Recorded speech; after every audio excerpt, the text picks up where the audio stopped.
If you ask me who my favorite South Park character is, depending on how you know me, you may or may not be surprised to hear that I'll say Shelly Marsh. It's that most people actually hate Shelly, and at first you'd be like, well, I certainly see why, she's so damn abusive to everyone and shit. But you people don't know her story. You see, me and Shelly, we go back. I'll share the details. So, like almost 10 or so years before South Park came onto the air, so the late 80s, it was a very different town than it was when the show started. It was very poor and ghetto. Think the area Kenny's house is in, but it's the whole town. Me and Shelly went to preschool together and were friends. We were bullied and it took a toll on us, but we laughed it all away. Life sure wasn't easy during this hard time. We hid ourselves from the depression of the area by playing and having fun together each day, like real friends do. The nights were cold, as we had no heating. Families had to huddle up in a blanket. Rarely any fires, because wood costs money, unless you aren't lazy, and chop a tree down yourself. But we don't like pissing off the Lorax. Around this time was when Sharon was pregnant with Stan, so it was just her, Randy, and Shelly in the Marsh house. We were both hungry little kids at the time, and getting food was hard because no one had any money, you know? Anyway, so one day we were talking to her great-great-grandma, who was really sick since she was 129 years old.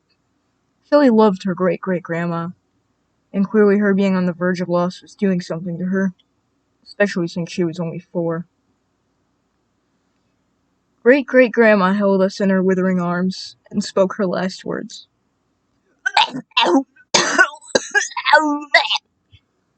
You know, since she was dying.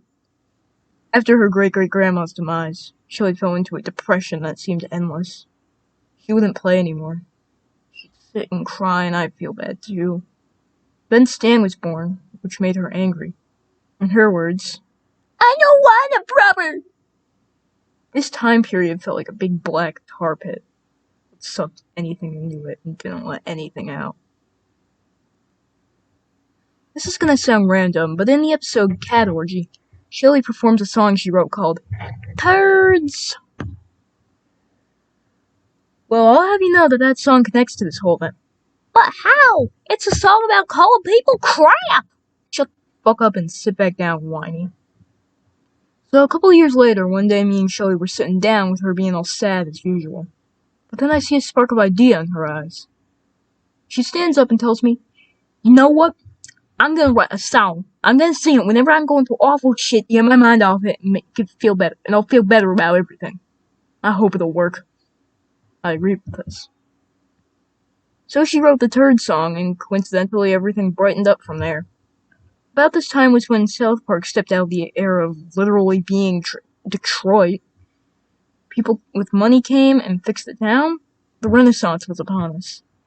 The Marsh family became less and less poor, like most families did. Some didn't, though. See the McCormicks. To this day, whenever Shelly's feeling really depressed, her voice breaks out, and she starts uttering in her hypnotizing, sad singing voice. So much pain in the world today. All these turns are heading my way. But we can face the turns together. Passing by them whenever. It helps her cope even all these years later. It works.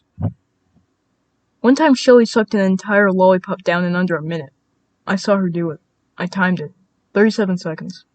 I asked her why, and she just looked at me and said, what else would I do? I think she probably got those anger issues and shit from the bullying and bad early childhood part, if you ask me. Speaking of asking me things, once again, if you inquire the identity of my favorite South Park character, what do you think I'm gonna say? Well, of course you know, and if you don't, you're fucking deaf.